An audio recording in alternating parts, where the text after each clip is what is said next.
Hi, CF Liu from CF Liu channel over here. Now, if this is your first time encountering this lesson, this video, you might want to Google, type into your Google who is CF Liu and why is this guy wearing a red round neck t-shirt talking to you about the topic today, how to solve your negative or stagnant or decreasing rental income from property investment. Now, I'm not your, I'm exactly not your typical, property guru or whatever guru and all that. I don't do stage speaking. I don't do physical seminars and all that.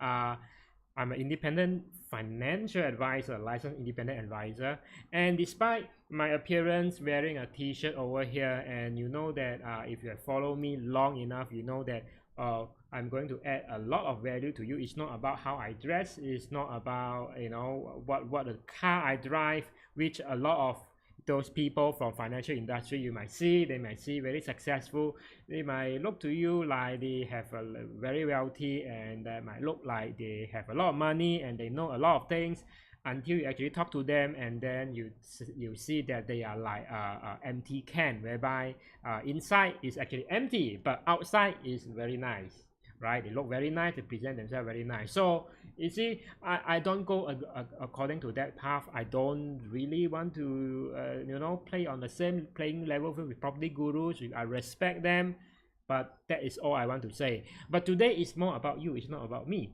So today in this part one, I'm going to talk about over my years advising clients, which you can check out one of the most extensive client testimonial you can ever see for any independent financial advisor.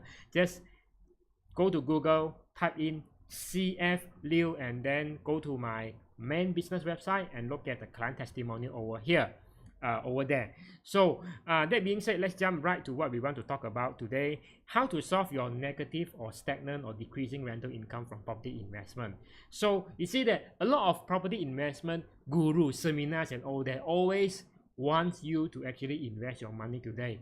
Why you want to do that? It is the promise. It's not because property investment is sexy, it's the promise of a better future, that you can actually profit by increasing rental income. Or you can profit by selling that, flipping that many years down the road, and you reap that capital gain. So that is all there is. Other than that, there's nothing really sexy about property investment. And you know that there's a lot of hassle that you need to do anyway when you manage tenants and all that.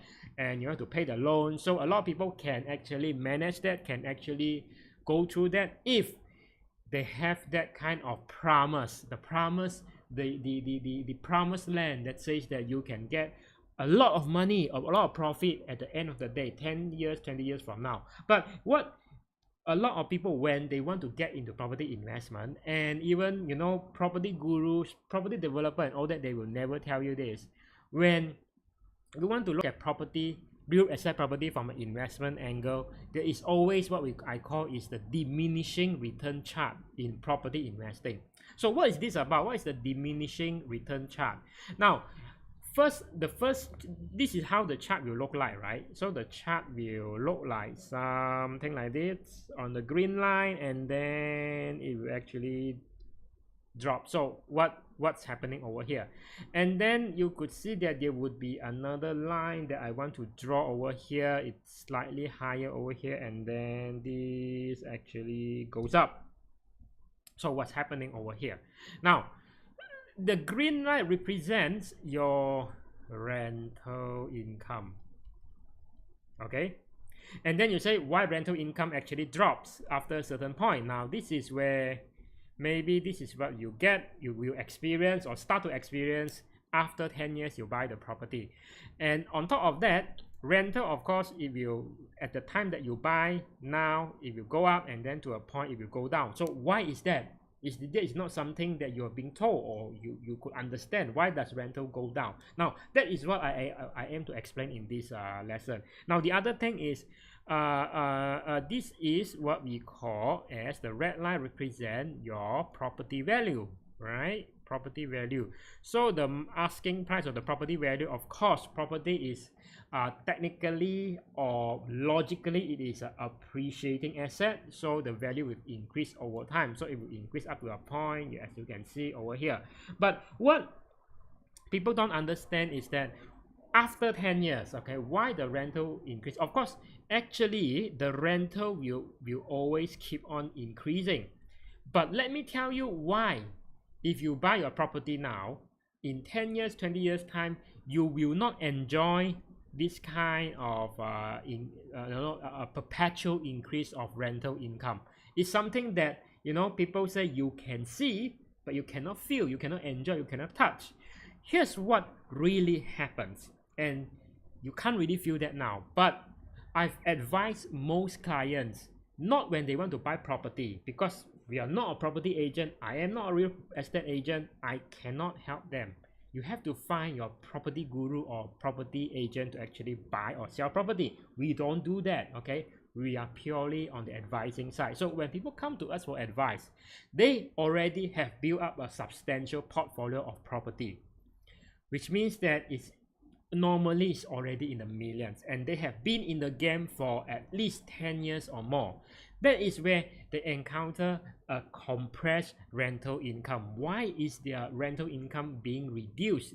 Why? Because their tenants are getting very particular, they have a bad tenant? No, it's because whatever real estate property that you have right now, and in this entire lesson I'm only talking about residential property. Residential property will be prone to this problem.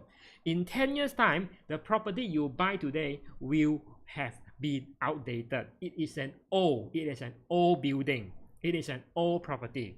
So what happens if there is a new project, like let's say if you are renting out your condo units in your condominium investment property out, and then you expect it to have a perpetual increase of rental income, it's virtually impossible, because up to a point, maybe in your surrounding area there will be new project that came out, even though it's not in the immediate surrounding, but if it's like 1 km away or what and whatnot, and then there is a new development project that came out which is newer than your unit, because remember in 10 years time your unit will be old, so it would not be as attractive to the tenant.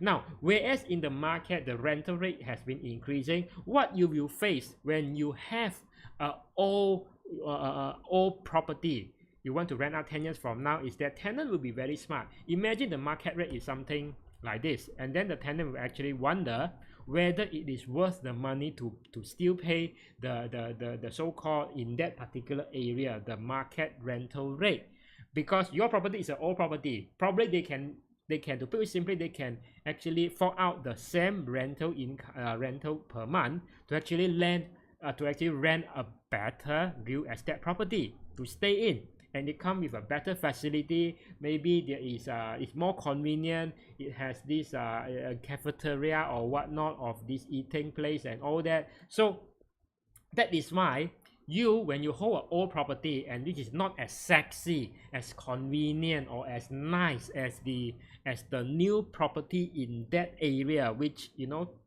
tenants have a lot of choices actually to choose, so you are forced, in order for your unit to get tenanted, guess what you are going to do?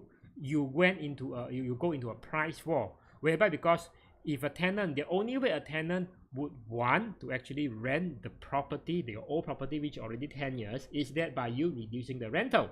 That is the only way. That is the only way to still get your property being rented out. If not, otherwise, if you want to charge the same rental rate in that area, which a tenant, and I haven't really factored in what about the competition with your neighbors. Maybe your neighbors are also a property investor, and if he undercut your price, I'm not even talking about that. I'm talking about the general area whereby there's a new real estate property project that came up, and then that can actually command a higher rental because it's new. But again, that is not a certainty, right? But put it very logically, if you were to actually go and book a hotel, in any city, you go for vacation.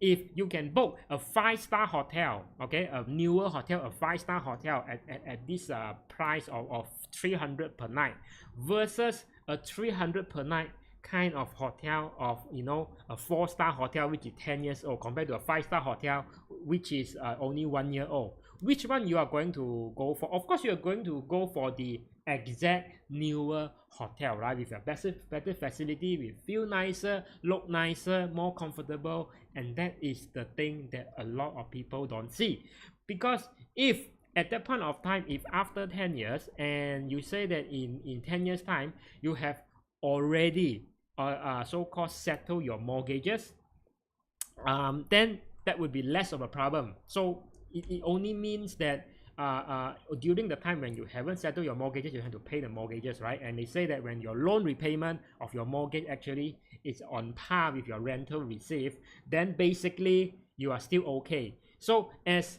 let's say in due time when you actually settle your loan repayment, so you don't need to pay your loan repayment anymore, so what you are getting is a net rental, okay? But the thing is, 10 years, in 10 years a property would have considered outdated, but in 10 years it's likely your mortgage repayment have not been settled yet.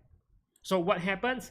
People thought that with over time, when they buy a real estate property, they say that as long as the rental can cover my mortgage or loan repayment, then they are good, because they anticipate that the rental will actually increase, and therefore in a few years they will actually get a positive cash flow. But if what I explained over here, the longer the time, your property will get more outdated, and you cannot prevent other newer, more sexier projects to actually mushroom up in the vicinity of your property. Now that happens, your expectation, you know, to say that, look, in due time my rental will increase. Okay, yes, it will increase, but it does not apply to you, because the property that you own a few years back is already considered outdated. People who want to rent in this area, and they would go for a newer property, a newer real estate property. So they say, why should I rent a old property at your area, right? So it means that this expectation does not really hold anymore. And to actually add salt to the wound is that what I would say, like in 10 years time, right, in 10 years time, what happened here is, so I've actually talked about, one is that newer, your threat will be newer units.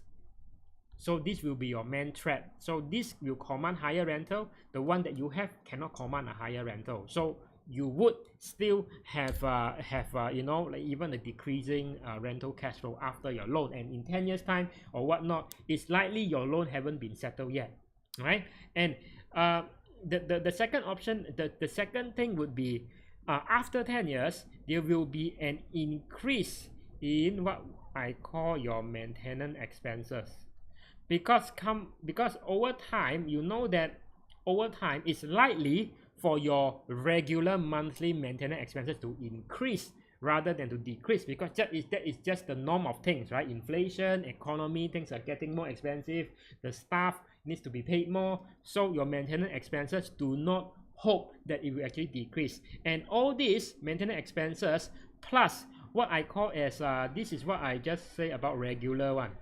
What about the ad hoc one? Ad hoc meaning that something that you did not expect. For example, the older the property is, you encounter a lot more problem, like a leaking ceiling, you know, the aircon gets faulty, or no, there's a, you know, the tiles actually, you know, get broken, even the toilet actually get broken, and you know, that get clogged and all that. So these are the on and off things that you cannot expect, and then you have to actually fork out money to actually fix this for your investment property. And this is the one that is preventing a lot of people from getting, you know, a good rental income from a property. So they have keep on having a negative rental income, or their rental income is actually stagnant, and then with all these increasing costs and maintenance expenses, it's actually squeezing, you know, their profit margin when it comes to rental income.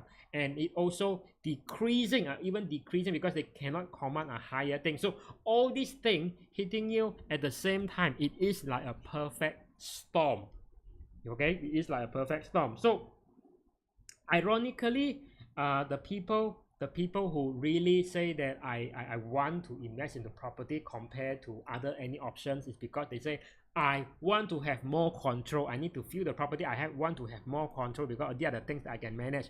But you know that in due time, over time, there is a lot more things that actually you would have never expected. Which now that I've told you this, these are the things that you cannot control. So ironically, like I say, you want more control if you're a property investor, but end up you will have more variables and things that you cannot control, which I just highlighted over here.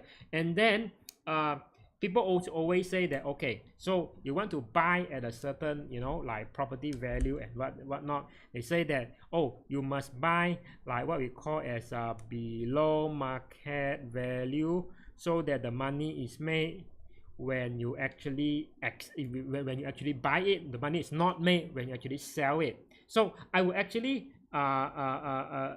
address more on that when when it comes to a time when you want to sell it, and there are certain things, there are certain aspects that I'm going to share with you. It would not be as profitable and as smooth as what you would have expected.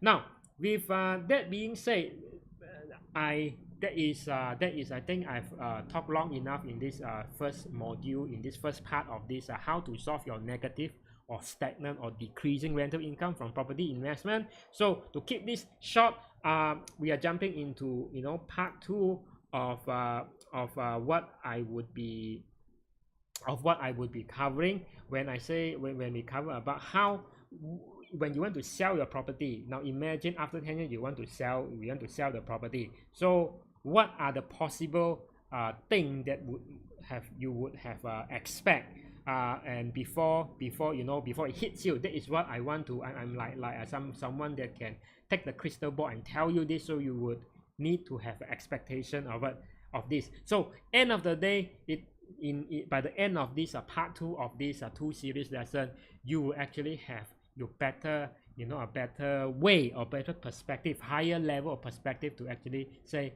if you already in a state where you already have a property portfolio for quite a number of years, and then you realize that the rental income is not really growing, it's still negative, some of the property are not performing. This is exactly go through part 2, which jump on the part 2 after this lesson, and that will actually find a better perspective of how you can resolve this issue. Now, that being said, this is CF Liu from CF Liu channel, and if you have not subscribed, just click on the lower right hand to subscribe so you get notified.